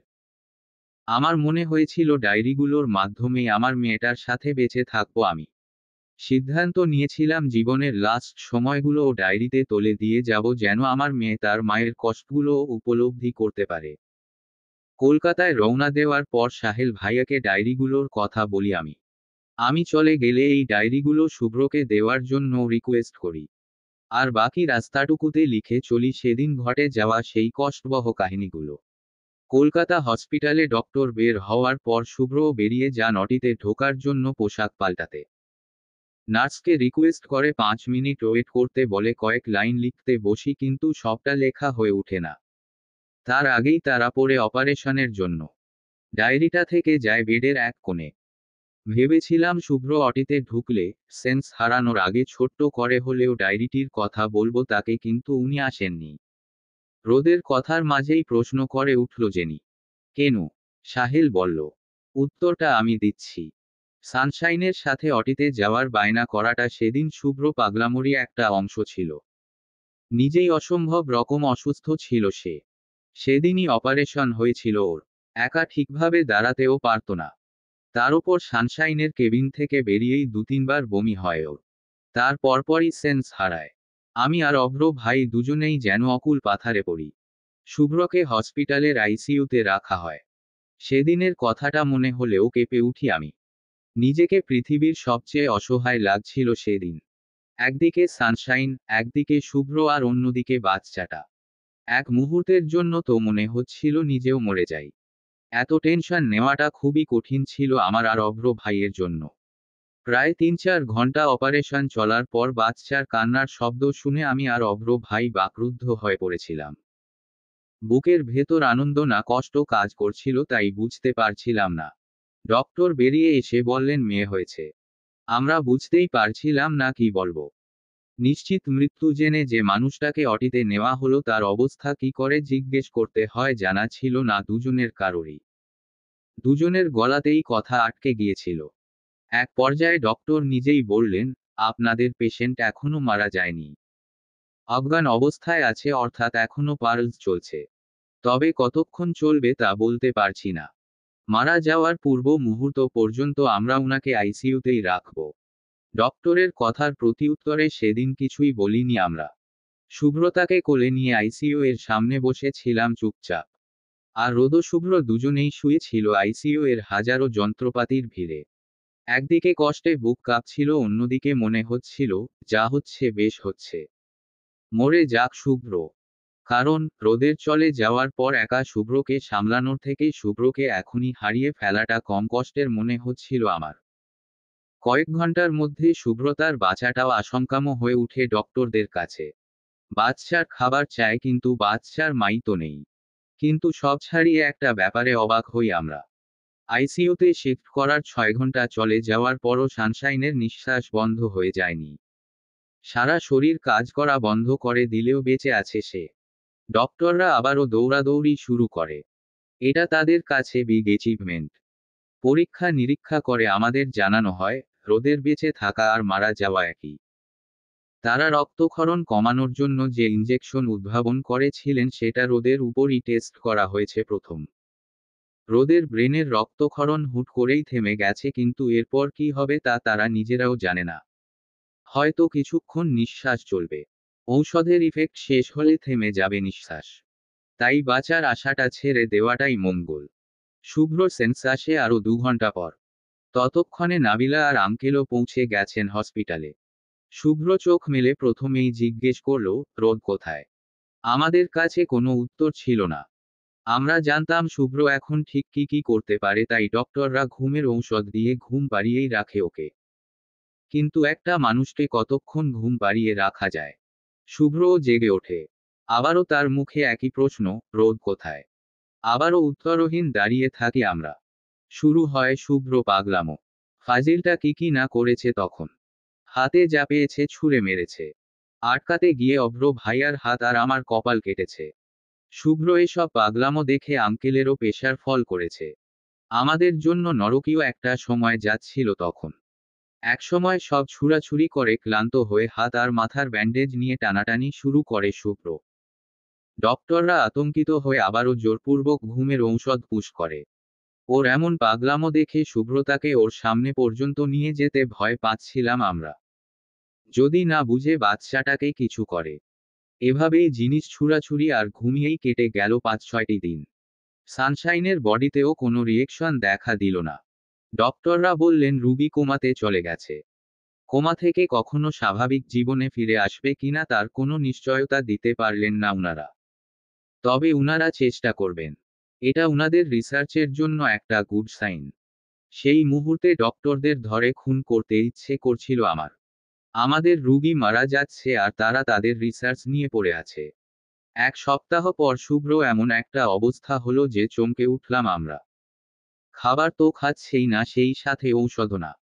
যাকে দেখছে তার প্রতিই এগ্রেসিভ হয়ে পড়ছে। নার্স, ডক্টর তো দূরে থাক, আমাদেরকে দেখেও পাগলামো শুরু করছে। ডক্টর যখন বলল এভাবে চলতে থাকলে এই রোগীকেও বাঁচানো যাবে না, তখন নাবিলা সাহস করে শুভ্রতাকে সামনে নিয়ে গেল। আমরা শুধু ভয় করছিলাম, না জানি বাচ্চাটার কোনো ক্ষতি হয়। নাবিলা রুমে ঢুকতেই আবারও শুরু হলো পাগলামো। হসপিটালের স্টিলের ট্রলি তোলে নিল ছুঁড়ে মারবে বলে। ভয় আমার আত্মা শুকিয়ে কাঠ। এত শব্দে শুভ্রতা কেঁদে উঠতেই থেমে গেল শুভ্র। ট্রলি দুহাতে তোলে ধরেই ভ্রু কুঁচকে তাকালো সে। আমরা একটা স্বস্তির নিঃশ্বাস ফেললাম। নাবিলা সাহস নিয়ে বলল, শুভ্র তোর প্রিন্সেস। তোর আর তোর রোদ পাখির প্রিন্সেস। কোলে নিবি না? দেখ, তোর প্রিন্সেস কাঁদছে। শুভ্র একদমই শান্ত হয়ে গেল। ট্রলি হাত থেকে ফেলে দিয়ে ব্যস্ত হয়ে এগিয়ে এসে অবাক চোখে তাকিয়ে রইল। শুভ্র সেই শান্ত চেহারাটা দেখে বুক থেকে একটা ভারী বোঝা নেমে গিয়েছিল সেদিন। 10 দিনের শুভ্রতাকে চুমুতে ভরিয়ে দিয়েছিল কিন্তু কোলে নেয়নি। তার যে শুধু তার রোদপাখিকেই চায়। এই 10 দিনে সেদিনই শুধু চিৎকার করে কেঁদেছিল শুভ্র। আঙ্কেল তার পাশে গিয়ে দাঁড়াতেই পা জড়িয়ে ধরে বলেছিল, আমার শুধু রোদকেই চাই বাবা, আর কিচ্ছু না। আমার সাথেই এমনটা কেন হবে বাবা? আমার সাথেই কেন? যদি কোনো পাপ করে থাকি তো অন্য কোনো শাস্তি দিক, আমি মাথা পেতে নিব। একটু উফও করব না বাবা। কিন্তু রদকে দিয়ে আমি পাপমোচন করতে পারবো না। প্লিজ বাবা প্লিজ, এনে দাও আমায়। আমার ওকে চাই। খুব প্রয়োজন ওকে। আমি নিঃশ্বাস নিতে পারছি না দেখো। দমটা কেমন আটকে আসছে। এটুকু বলে থামে সাহেল। শ্বাস টেনে নিয়ে আবার বলে, সেদিন সেই দৃশ্যটুকু আমার মনটাকে হাজারো ক্ষতে রক্তাক্ত করে দিয়েছিল।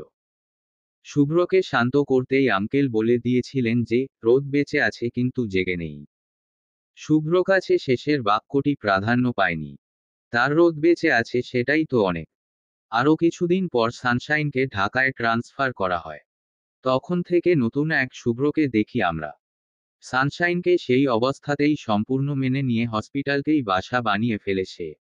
1 মাস পর ডক্টরকে অনুরোধ করে প্রয়োজনীয় সব ব্যবস্থা করে রোদকে বাড়িতে ট্রান্সফার করে আনে শুভ্র। এতটা ধৈর্য শুভ্র মাঝে থাকতে পারে কখনো কল্পনায় করতে পারিনি আমি। শুভ্রতার দেখাশোনা, রোদের দেখাশোনা এবং নিজের দেখাশোনাও একা হাতেই করেছে সে। প্রতিদিন ভার্সিটিতে ক্লাস নেওয়া, মেয়েকে নিয়ে খেলা আর সানশাইনের খেয়াল রাখা, কোনটাতেই কোনো কমতি রাখেনি সে। নিজেকেও ভেঙে পড়তে দেয়নি। শুভ্র বিশ্বাস ছিল সানশাইন আবারও চোখ খুলবে, হাসবে, তাকে মুগ্ধ চোখে দেখবে। আর সেই দিনটির জন্য হলেও শুভ্রকে আগের মতোই থাকতে হবে। যেন ঘুম ভেঙে জেগে উঠেই সানশাইন বলে, আমার বর সব থেকে কিউট। অনেক কিউট।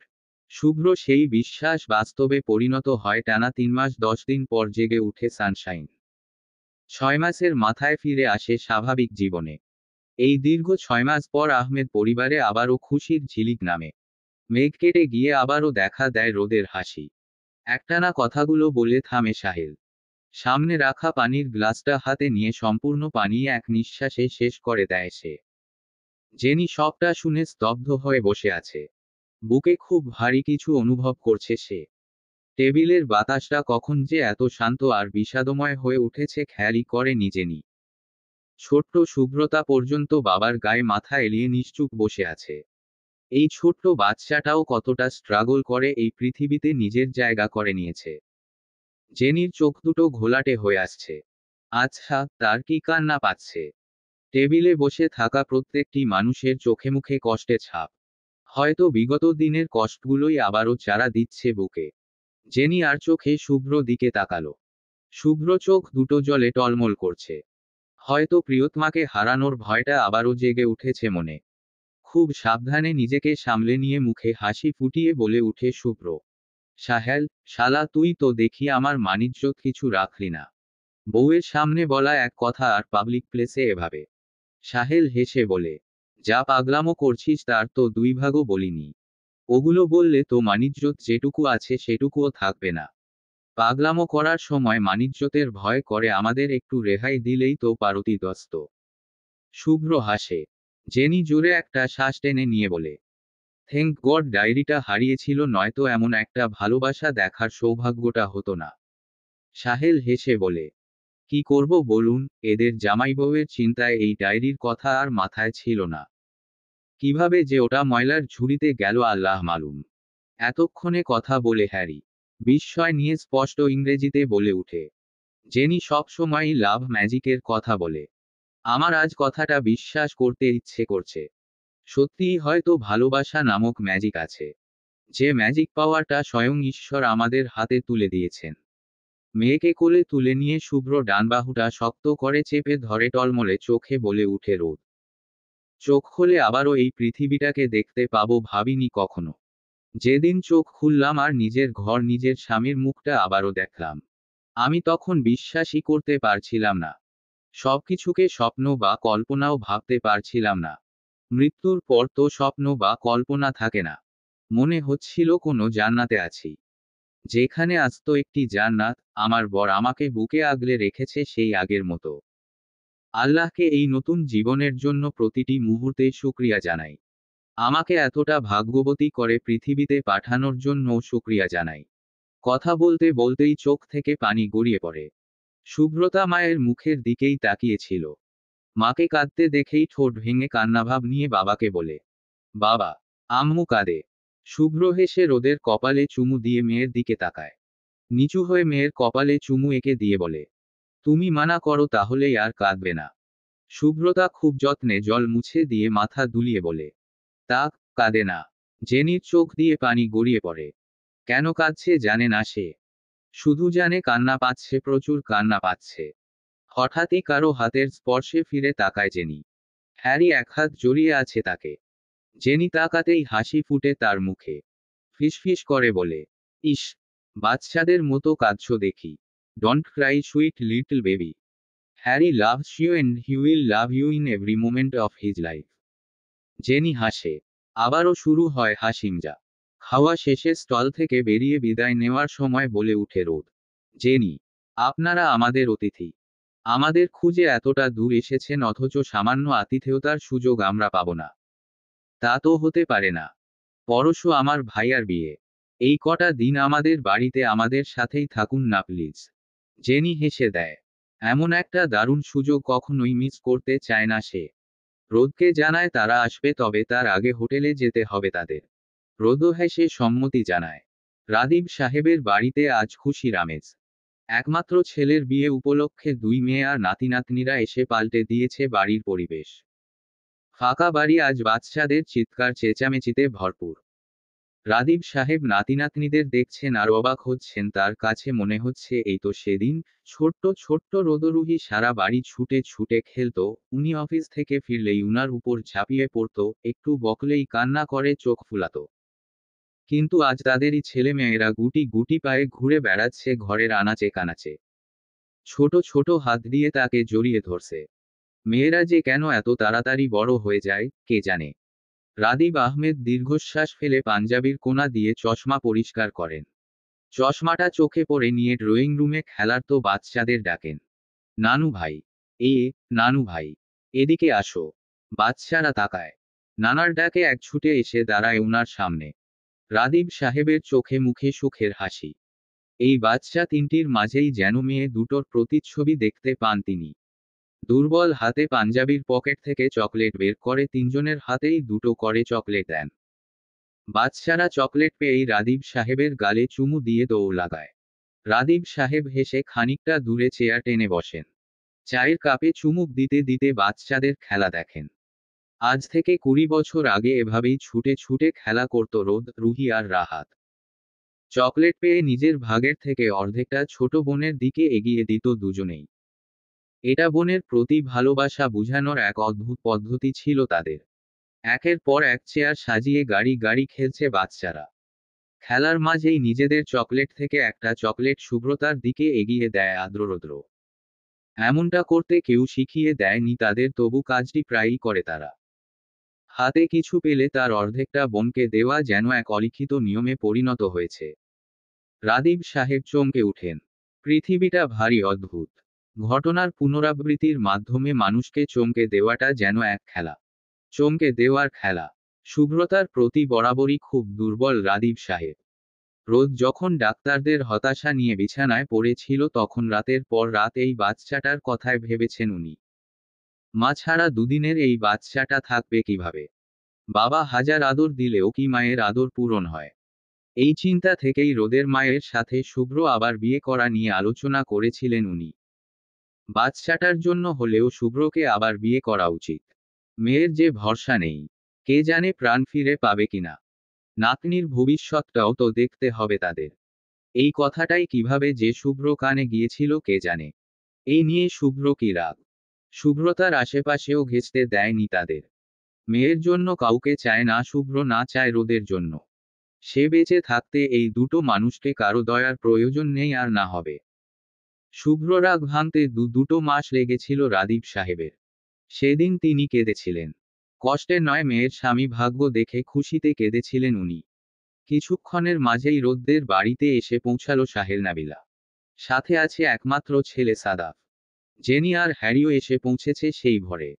চিত্রা দুদিন আগে চলে এলেও শিশির আসেনি। সে আসবে বিয়ের আগের দিন রাতে।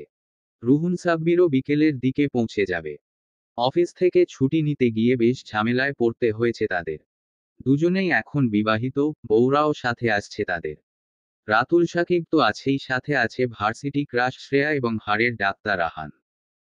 শ্রেয়া এখন বিবাহিত। তার স্বামী ডিফেন্সে আছে। ডাক্তার আহানও 2 মাস আগে বিয়ের পিঁড়িতে বসেছেন। পরশও তার হানিমুনে যাওয়ার কথা ছিল, কিন্তু রোদের রিকোয়েস্ট আর দাওয়াত পেয়ে হানিমুনে যাওয়ার ডেটটাই পিছিয়ে দিয়েছে বেচারা। বিকেল 4টা। মেয়েরা হলুদ শাড়ি আর ছেলেরা লুঙ্গি আর সেন্টো গেঞ্জি পরেছে। লুঙ্গি পরা নিয়ে সে কি হাঙ্গামা। শুভ্র কিছুতেই লুঙ্গি পরবে না। সেন্টো গেঞ্জি পরে মেয়েদের সামনে ঘুরে বেড়ানোটাই বিশ্রী লাগছে তার। তার ওপর লুঙ্গি, ইম্পসিবল। সাহেল, সাব্বিররা অনেক দস্তাদস্তি করেই শুভ্রকে লুঙ্গি পরতে রাজি করিয়েছে। কিন্তু ফেসাদে পড়েছে বেচারা হ্যারি। জীবনেও লুঙ্গি পরেনি সে। লুঙ্গি নামে কোনো পোশাক আছে তা এই বাংলাদেশে এসেই জেনেছে সে। তার কাছে ভারী অদ্ভুত একটি পোশাক হলো লুঙ্গি। কেমন যেন ফাঁকা ফাঁকা। সাহেল আর রুহুন মিলে খুব কৌশলে লুঙ্গি পরিয়েছে হ্যারিকে। লুঙ্গি পরার পর থেকেই কোমর চেপে ধরে চেয়ারে বসে আছে হ্যারি। তার ধারণা, দাঁড়ালেই খুলে পড়ে যাবে এই পোশাক। আদ্ররৌদ্র ছোট ছোট লুঙ্গি পরেছে। দুপা এগুতেই লুঙ্গি খুলে পড়ছে, নয়তো লুঙ্গিতে পা বেজে নিজেরাই উল্টে পড়ছে। সাদা হলুদ ফতুয়া আর সাদা হাফ প্যান্ট পরে এদিক সেদিকে হাঁটাহাঁটি করছে। শুভ্রতা হলুদ ফ্রক পরে ভাইদের সাথে পানি ছুড়াছুড়িতে মেতে উঠেছে। কিছুক্ষণ পর পর পায়ে ঝুমঝুম শব্দ করা নুপুরের দিকে তাকাচ্ছে। এ বাড়িতে আসার সময় দিদা পরিয়ে দিয়েছে এই নুপুর।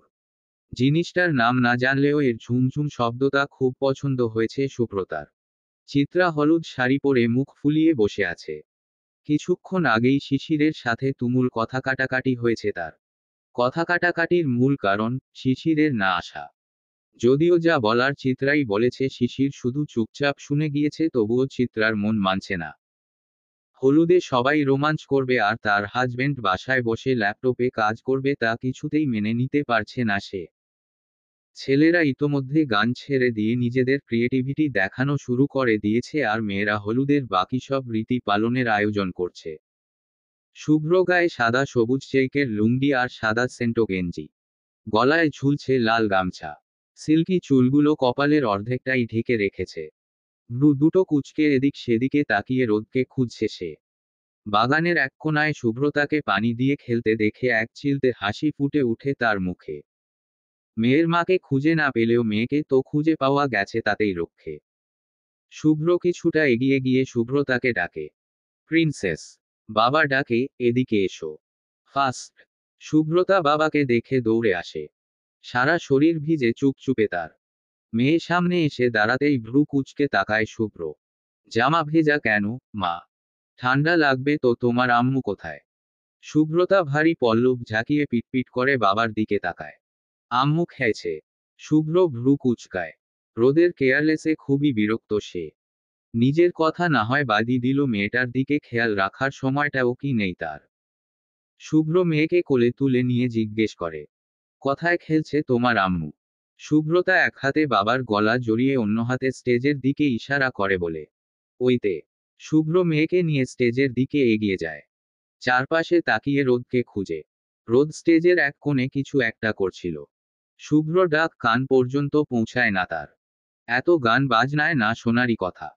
স্টেজে মেয়েদের ভিড় থাকায় সেদিন আর পা বাড়ায় না শুভ্র। মেয়েকে নামিয়ে দিয়ে আম্মুকে ডেকে আনতে বলে সে। শুভ্রতা বাবার কথা মতো এগিয়ে যায়। কিন্তু প্রতি পা এগুতেই থামতে হয় তাকে। যার পাশ দিয়েই যায় সেই দাঁড় করিয়ে গালিকপালে চুমু দিয়ে দেয়, নয়তো গাল ধরে টানে। শুভ্রতা ঠোঁট উল্টে একবার বাবার দিকে তাকায়।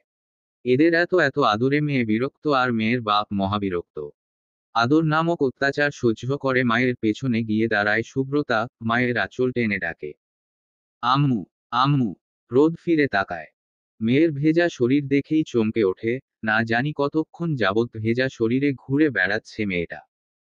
মেয়ের গালে কপালে হাত দিয়ে গায়ের তাপ পরীক্ষা করে মেয়েকে কোলে তুলে নিয়ে দ্রুত বাড়ির দিকে পা বাড়ায়। সুব্রতা মায়ের চুল নিয়ে খেলতে খেলতে মৃদু স্বরে বলে, জয় নেই তো? বাবা ডাকে তোমায়তে। রোদ কপালে চুমু এঁকে দিয়ে শুভ্র সামনে গিয়ে দাঁড়ায়। শুভ্র রাগী চোখে তাকিয়ে আছে। মেয়ের প্রতি বেখেয়ালিপনা একদমই সহ্য করে না সে। রোদ ইনোসেন্ট মুখে ঠোঁটের ইশারায় সরি বলে শুভ্রতাকে নিয়ে ঝটপট বাসার ভেতরে ঢুকে যায়। শুভ্র মাথা চুলকাতে চুলকাতে রোদের পিছু নেয়। ওদের সবকিছুই খুব মনোযোগ দিয়ে খেয়াল করে জেনি। নিজে ওঠে যায় ওদের পিছু পিছু। রোদ মেয়ের শরীর মুছে দিয়ে কাপড় পাল্টে দেয়। চুল আছড়ে কপালে চুমু দিয়ে আদুরে গলায় বলে, আম্মু, গায়ে পানি লাগাবে না আর। তাহলে কিন্তু ঠান্ডা লেগে যাবে। ভাইয়াদের সাথে লক্ষ্মী মেয়ে হয়ে খেলবে। একদম দুষ্টুমি করবে না। তুমি না বাবার প্রিন্সেস। প্রিন্সেসরা সব কথা শুনে। কি মনে থাকবে? শুভ্রতা মাথা দুলিয়ে মায়ের গালে টুপ করে একটি চুমু দিয়েই দৌড়ে পালায়। শুভ্র এতক্ষণ দরজায় ঠেস দিয়ে দাঁড়িয়েছিল। শুভ্রতা বেরিয়ে যেতেই খপ করে রোদের কোমর চেপে ধরে সে। দুষ্টু হাসি দিয়ে হাতের মুঠোয় থাকা লাল রঙে রাঙিয়ে দেয় ফর্সা পেটের অনেকটায়। রোদ নড়ে উঠতেই ঘাড়ে মুখ ডুবিয়ে বলে, নো নড়াচড়া। চুপচাপ দাঁড়াও। পুরো 2 ঘন্টা ধরে খুঁজেও দেখা পাওয়া যায় না আপনার। এত কেন বিজি আপনি? ভাইয়ের বিয়েতে বিজি থাকবো না? না থাকবেন না। আর এত সুন্দর করে সেজেছেন কেন? আপনার এই সাজে কেউ যদি হার্ট অ্যাটাক করে তার দায়ভার কে নিবে শুনি? আমার কিন্তু অলরেডি বুকে ব্যথা শুরু হয়ে গেছে। এখন আমার চিকিৎসার প্রয়োজন। আর এই চিকিৎসার একমাত্র ঔষধ হলো রোদ পাখি। বাইরে বেশ ভালো রোদ আছে। সেখানে বসে বসে পাখি তাড়ান। তাহলেই হয়ে যাবে রোদ পাখি সমান রোদ পাখি। এবার আমায় ছাড়ুন। সবাই খুঁজছে হয়তো। খুঁজুক। খুঁজতে খুঁজতে শহীদ হয়ে যাক। আগে হার্ট অ্যাটাক থেরাপি নিব তারপর ছাড়াছাড়ি। সিরিয়াসলি রোদ পাখি, তোমায় কিন্তু ব্যাপক লাগছে। প্রচুর হটটট। অসভ্য। অসভ্যই তো হতে চাই। মেয়ে নেই আশেপাশে, অসভ্য হওয়ার এটাই তো সুযোগ রোদ পাখি। কথাটা বলেই চোখ টিপে শুভ্র। রোদ অসহায় চোখে তাকায়। জেনি মুচকি হেসে জানালার পাশ থেকে সরে দাঁড়ায়। আবারও হাঁটা দেয় বাগানে। ডায়েরির প্রতিটি পাতায় লেখা শব্দগুলোকে জীবন্ত দেখতে চায় সে। সেই ভালোবাসা, সেই রাগ, সেই কোমলতা আর সেই মিষ্টি সম্পর্কগুলো সব দেখতে চায় সে সব। আজ রাহাতের বিয়ে। সবাই সাজুগুজু করে হুলস্থুল। জেনিও সেজেছে আজ। সব সময় শার্ট প্যান্ট পরা মেয়েটা রোদের রিকোয়েস্টে লেহেঙ্গা পরেছে আজ। লেমন কালারের লেহেঙ্গায় একটু বেশিই সুন্দর লাগছে তাকে। হ্যারির গায়েও লেমন কালারের শেরওয়ানি। সোনালি চুলগুলো সুন্দর করে গোছানো। দৃষ্টি অস্থির। বাংলাদেশ আসার পর থেকেই জেনিকে নব নব রূপে দেখছে সে। কখনো শাড়ি আবার কখনো লেহেঙ্গায় মাতাল করা সৌন্দর্যে পাগল হচ্ছে হ্যারি। যতবার তাকাচ্ছে ততবারই বুকে হালকা পাতলা ব্যথা করে উঠছে তার। কি অদ্ভুত সেই ব্যথা। সবাই তৈরি হয়ে নিয়ে দুপুর 2টো নাগাদ বেরিয়ে পড়ল কনের বাড়ির উদ্দেশ্যে। বিয়ে বাড়িতে পৌঁছে যে যার মতো আনন্দে মেতে উঠল। হ্যারি মেতে উঠল ছবি তোলায় আর জেনি চারপাশটা দেখায়। বিয়ে বাড়ির মাঝ বরাবর ফাঁকা জায়গায় রোদ শুভ্র, নাবিলা সাহেল সহ সকলেই আড্ডায় মেতে উঠেছে। ওদের থেকে কিছুটা দূরে ডেকোরেশনের ফুল ধরে টানাটানি করছে আদ্ররৌদ্র। গেইটের কাছে সিঁড়ির পাশে দাঁড়িয়ে আছে শুভ্রতা আর সাদাফ। শুভ্রতা আজ লাল লেহেঙ্গা পরেছে। ছোট্ট শুভ্রতার জন্য লেহেঙ্গা সামলানোটা কঠিন হলেও মায়ের মতো ড্রেস পরতে পেরে ভীষণ খুশি সে। সাদাফের গায়ে লাল শেরওয়ানি। সাদা ধবধবে শরীরে লাল রংটা নজর কাড়ছে সবার। স্ট্রেট চুলগুলো সমান হয়ে পড়ে আছে কপালে। জেনি আরেকটু এগিয়ে যেতেই খেয়াল করল সাদাফ শুভ্রতার ওড়না ধরে দাঁড়িয়ে আছে আর ভ্রু কুঁচকে অন্যান্য মেয়েদের দিকে তাকাচ্ছে। জেনি বেশ আগ্রহ নিয়ে তাকালো। সাদাফের এভাবে মেয়েদের দিকে তাকানোর কারণটা ধরতে চেষ্টা করছে সে। সাদাফ কিছুক্ষণ মনোযোগ দিয়ে কিছু একটা খেয়াল করে হাতে থাকা ওড়নাটির দিকে তাকালো। ভ্রু কুঁচকে আবারও মেয়েদেরকে দেখে নিয়ে ওড়নাটা শুভ্রতার গলায় জড়িয়ে লম্বা অংশটুকু পেছন দিক থেকে ঘুরিয়ে এনে ধরিয়ে দিল শুভ্রতার বাম হাতে। ওড়না সমস্যা সমাধান হওয়ায় সাদাফের দিকে তাকিয়ে মিষ্টি করে হাসল শুভ্রতা। সাদাফ শুভ্রতার হাসিকে তেমন গুরুত্ব না দিয়ে বিরক্তি ভাব নিয়ে পাশে রাখা সোফায় গিয়ে বসল। জেনি সাদাফকে যতবারই দেখছে ততবারই অবাক হচ্ছে। এই বয়সেই সবকিছুই এতটা ম্যাচিউরিটির সাথে কিভাবে করে সেই বুঝে উঠে না জেনি। শুভ্রতা এদিক ওদিক তাকায়। হয়তো বাবা মাকে খুঁজছে সে। কিছুক্ষণ অনুসন্ধান চালিয়ে ব্যর্থ হয়ে সাদাফের পাশে গিয়ে বসে। সাদাফ গম্ভীর মুখে তাকাতেই শুভ্র তা ঠোঁট ফুলিয়ে বলে, আম্মু যাব। সাদাফ ভ্রু কুঁচকায়। বিরক্তি নিয়ে এদিক ওদিক তাকিয়ে কাউকে খুঁজে সে সোফা থেকে উঠে দাঁড়িয়ে শুভ্র তার হাত ধরে শুভ্রদের দিকে এগিয়ে যায়। জেনি নিজের মনেই হেসে ওঠে, বিড়বিড় করে বলে, ফিউচার লাভ বার্ডস। সারাদিন হৈহুল্লোড় করে খেতে বসেছে সবাই। জেনি খাওয়ার থেকে এদিক ওদিকই তাকাচ্ছে বেশি। দ্বিতীয় সারির এক কোনায় বসে আছে অসম্ভব মিষ্টি একটি মেয়ে। তার পাশে বসে আছে 5-6 বছরের একটি ছেলে। জেনি অবাক হয়ে খেয়াল করল ছেলেটি খুব যত্ন করে মেয়েটির মুখে খাবার তুলে দিচ্ছে। ছেলের কাণ্ড দেখে মেয়েটি হাসছে, তার সাথে চোখ দুটোতে টলমল করছে স্বচ্ছ জল। মুখে হাসি, চোখে জল, কি অদ্ভুত সৌন্দর্য।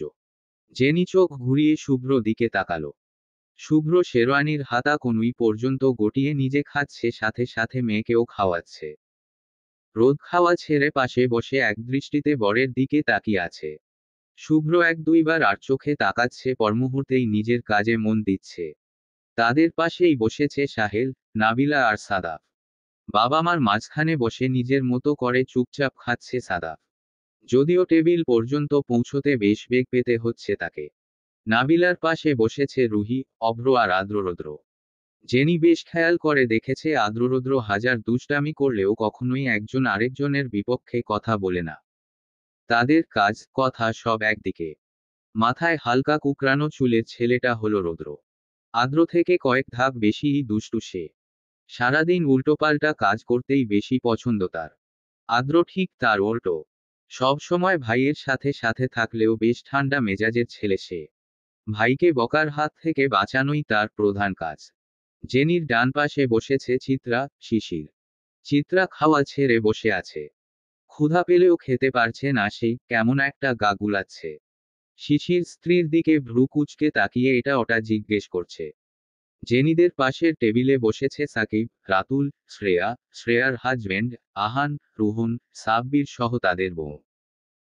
সবার ছোট্ট ছোট্ট বিষয়গুলোও খেয়াল করে দেখছে জেনি, যেন ইউএস চলে যাওয়ার পর এই মিষ্টির স্মৃতি আর খুনসুটিগুলো লেগে থাকে তার মনের কোনায়। খাওয়া শেষ করে হাত ধুতে গিয়ে বাঁধল এক বিপত্তি। একটা বাচ্চার হাতের আইসক্রিমে মাখামাখি হলো শুভ্র শেরওয়ানি। বাচ্চাটি ভয় মুখ কালো করে বলে, সরি স্যার, আমি বুঝতে পারিনি। জেনি খেয়াল করে দেখে এটাই সেই ছেলে যে ছেলেটা খাবার সাইডে মায়ের মুখে খাবার তুলে দিচ্ছিল।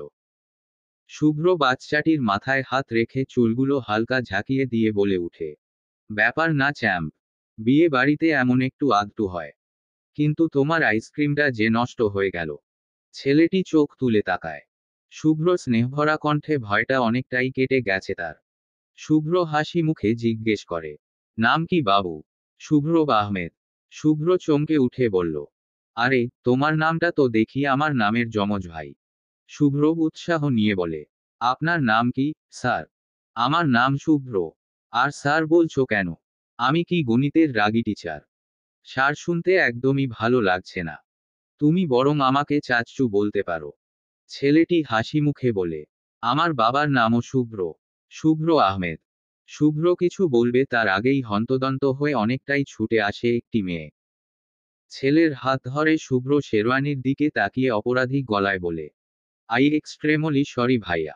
ও হয়তো বেখেয়ালিতে এমনটা করেছে। সরি। শুভ্র হেসে বলে, ইটস ওকে। বাচ্চায় তো। আপনাকে কোথাও যেন দেখেছি আমি। কিন্তু কোথায় দেখেছি তা এই মুহূর্তে ঠিক মনে পড়ছে না। শুভ্র পেছনে থেকে হুট করেই বলে উঠে জেনি, নীরা। শুভ্র আহমেদের স্ত্রী নীরা আহমেদ আপনি?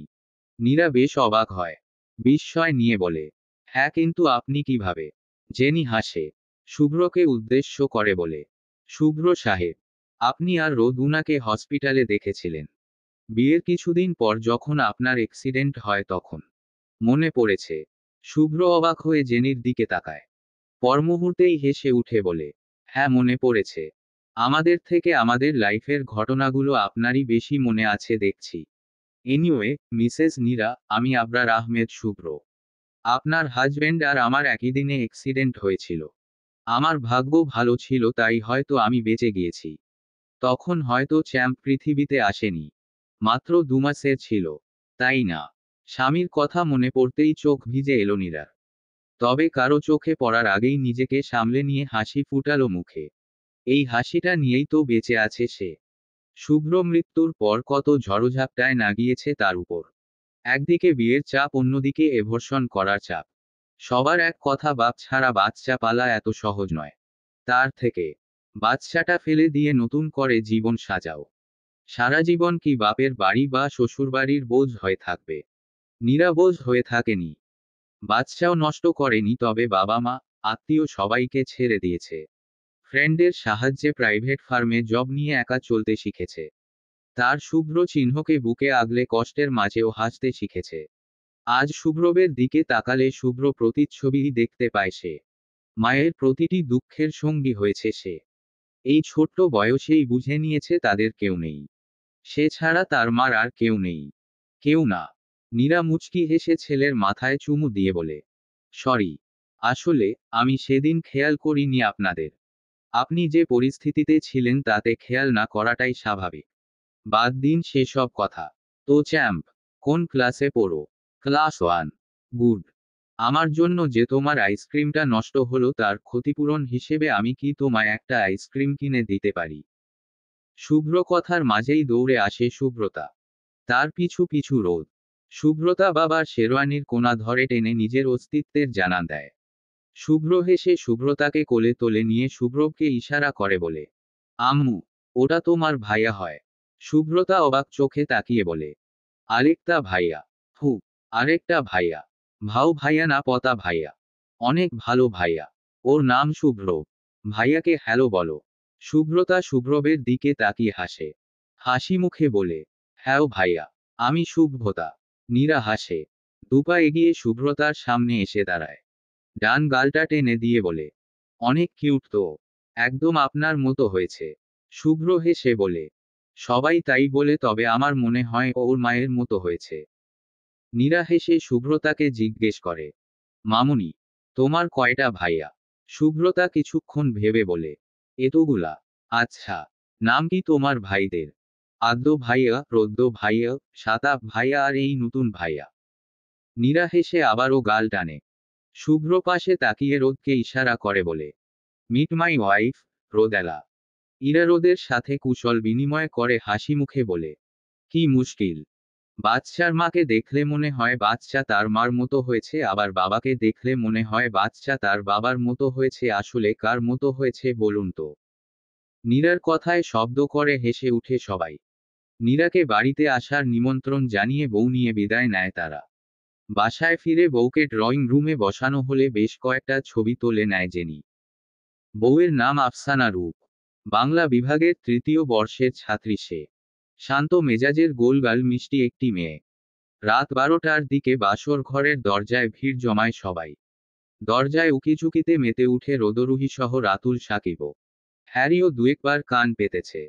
রোদরা যে উদ্দেশ্যে কান পেতেছে সেজন্য নয়, ছেলেমেয়েরা কি শোনার চেষ্টা করছে তা বোঝার জন্যই কান পেতেছে সে। কিন্তু আফসোস, কিছুই কানে আসেনি তার। অভ্র, শুভ্র, শিশির আর সাহেল কিছুটা দূরে দাঁড়িয়ে আছে। শালার বিয়ে হলে স্বতঃস্ফূর্তভাবে অংশগ্রহণ করা গেলেও রাহাতের বিয়েতে তা সম্ভব নয়। রাহাত সম্পর্কে ওদের দুজনেরই বড় বউয়ের বড় ভাই বলে কথা। শিশির সবসময়ই ব্যক্তিত্ব সম্পন্ন মানুষ, তাই এসব বিষয় থেকে দূরে থাকাটাই বেশি পছন্দ করে সে। তার বউ দরজার সামনে কান পেতে দাঁড়িয়ে আছে বলেই এখানে দাঁড়িয়ে থাকতে হচ্ছে তাকে। শুভ্র, অভ্র এগোয়নি বলে সাহেলও আর যায়নি সেদিকে। ঘুমন্ত ছেলেকে কোলে নিয়ে চুপচাপ নাবিলার জন্য অপেক্ষা করছে সে। রাত 1টার দিকে রুমে ঢুকে শুভ্র। রোদ জানালার গ্রিল ধরে তাকিয়েছিল আকাশে। শুভ্র পা টিপে রোদের পেছনে গিয়ে দাঁড়ায়। দুহাতে কোমর জড়িয়ে ঘাড়ে মুখ লুকায়। সাথে সাথেই কেঁপে উঠে রোদ। শুভ্র ধীর গলায় বলে, কাহিনী কি রোদ পাখি? আজ সারাদিন চুপি চুপি দেখছিলে আমায়। নতুন করে প্রেমে পড়ছো নাকি? রোদ ঘুরে দাঁড়ায়। শুভ্র গলা জড়িয়ে ধরে মুগ্ধ দৃষ্টিতে তাকায়। টলমলে চোখে বলে, ছেলেদের এত বেশি সুন্দর মানায় না শুভ্র সাহেব। সৌন্দর্য মেয়েদের জন্য প্রকৃতি, কিন্তু এই অবিচার মানবে না জাহাপনা। শুভ্র হাসে। কোমরের বাঁধন আরো শক্ত করে কপালে কপাল ঠেকিয়ে বলে, না মানলে নেই। সুন্দরী বউয়ের দৃষ্টি আকর্ষণের জন্য একটু আধটু অবিচারে ক্ষতি নেই বেগম সাহেবা, কিন্তু মহারানীর গাল বেয়ে পানি গড়ালেই মহারাজের ক্ষতি হয়ে যাবে খুব। রোদ হাসে, সাথে সাথেই গাল বেয়ে গড়িয়ে পড়ে জল। শুভ্র বিরক্ত হয়ে বলে, কাঁদছো কেন? এটা কাদার মতো কিছু হলো? আপনি আমায় এত ভালো কেন বাসেন মাস্টার মশাই? একটু কম ভালোবাসতে পারেন না? ভয় লাগে খুব। মার ঘরের পাশ থেকে আসার সময় শুনলাম আমি কোমায় থাকতে খুব রাগারাগি করেছিলেন ওদের সাথে। শুভ্র রথকে ছেড়ে সরে দাঁড়ায়, বিছানায় বসে গম্ভীর মুখে বলে, রাগারাগি কিছুই করিনি। শুধু বলেছি আমার বউবাচ্চা থেকে দূরে থাকুন। তাদের জন্য আমি একাই যথেষ্ট। রোদ শুভ্র পাশে বসে কাঁধে মাথা রাখে, ডান হাতটা শক্ত করে জড়িয়ে ধরে বলে, আমি খুব করে চাই শুভ্রতা আপনার মতো হোক। কঠিন পরিস্থিতিতে শক্ত হতে শিখুক। আপনার জায়গায় আমি থাকলে ভেঙে পড়তাম, কেঁদে কেটেই শেষ হয়ে যেতাম। শুভ্র রোদের মাথায় হাত বুলাতে বুলাতে হাসে, বলে, একদম না। তুমি আরো বেশি পারতে রোদু। কারণ মেয়েদের সহ্য শক্তি ছেলেদের থেকে ঢের বেশি। কঠিন পরিস্থিতিতে দুর্বল মেয়েটাও হুট করেই কঠিন হয়ে ওঠে। আমি শক্ত ছিলাম না রোদো পাখি, তোমাতে সিক্ত ছিলাম মাত্র। শুভ্রতাকে ঘুম পাড়িয়ে রাতে তোমার ঘুমন্ত মুখটা দেখলেই ঠান্ডা হয়ে যেত বুক, তবুও মাঝে মাঝে হাঁপিয়ে উঠতাম। তোমার কণ্ঠ শোনার জন্য পাগল হয়ে উঠতাম। তখন নিজেকে খুব অসহায় লাগতো, খুব বেশি অসহায়। তখন তোমার বুকে মুখ গুজে শুয়ে থাকতাম। তোমার হৃদস্পন্দনের তালে তালে যেন তোমার কণ্ঠ ভেসে বেড়াতো। হাজারো কথা বলতো কানে কানে।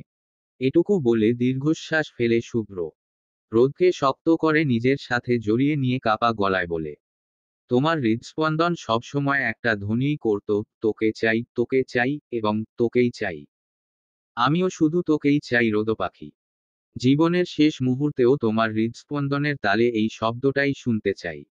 রোদের চোখ জলে ভেসে উঠে, সাথে সাথেই করাঘাত পড়ে দরজায়। দুজন দুজনের দিকে তাকিয়ে দরজা খুলতে পা বাড়ায় রোদ। শুভ্রতাকে কোলে নিয়ে দাঁড়িয়ে আছেন রোদর মা। রোদকে দেখে ইতস্তত গলায় বলেন, হঠাৎ জেগে ওঠে বলে, আম্মু যাব। কিছুতেই রাখতে পারছিলাম না রে। রোদ হেসে মায়ের কোল থেকে শুভ্রতাকে নিয়ে বলে, আগেই বলেছিলাম থাকবে না, শুনলে না তো? মাকে বিদায় দিয়ে দরজা লাগিয়ে মেয়েকে নিয়ে বিছানায় আসে রোদ। নানুকে এত জ্বালিয়ে মায়ের কোলে আসা মাত্রই ঘুমিয়ে পড়েছে মেয়েটা। মেয়েকে শুয়ে পাশে শুতেই পেছনে থেকে জড়িয়ে ধরে আদুরে গলায় বলে উঠে শুভ্র, আমারও ঘুম পাচ্ছে, আমাকেও ঘুম পাড়াও রোদো পাখি। রোদ হেসে ওঠে। শুভ্র মুচকি হেসে মুখ ডুবায় তার ঘাড়ে। রাত প্রায় ৩টা, ঘড়ির আওয়াজে ঘুম ভেঙে যায় রোদেলার। দুপাশ থেকে দুজন আষ্টে পৃষ্ঠে জড়িয়ে রেখেছে তাকে। মেয়ের হাত সহজে ছাড়ানো গেলেও মেয়ের বাপের হাত ছাড়ানো মহা মুশকিল। অনেক কৌশলে হাত ছাড়িয়ে উঠে বসে রোদেলা। জানালার হালকা গোলাপি পর্দাটা সরিয়ে দেয় সে। বাইরের ঝিরিঝিরি বাতাস এসে লাগছে মুখে চোখে। জানালার পাশে থাকা টেবিলে চেয়ার টেনে বসে রোদেলা। প্রাণভরে শ্বাস টেনে নিয়ে টেবিল ল্যাম্পটা জ্বালিয়ে দেয়। ব্যাগ থেকে ডায়েরিটা বের করে আবারও লিখতে বসে সে। হাজারো জল্পনা কল্পনা আর অনুভূতিগুলো সাজাতে থাকে সাদা কাগজে। হয়তো অনেক অনেক বছর পর এই অনুভূতিগুলোই হয়ে উঠবে ভালোবাসাময় কিছু স্মৃতি। মনে করিয়ে দিবে যৌবনের হাজারো বাসনা আর লাজুক ভালোবাসাকে। ছোট্ট ছোট্ট খুনোসুটি, আবেগের তাড়নায় ভাষা ফোটা ফোটা কান্না। সমাপ্ত। গল্প, তোকে চাই। লেখনীতে নৌশিন আহমেদ রোদেলা। অন্তিম পর্ব। দ্বিতীয় পরিচ্ছেদ।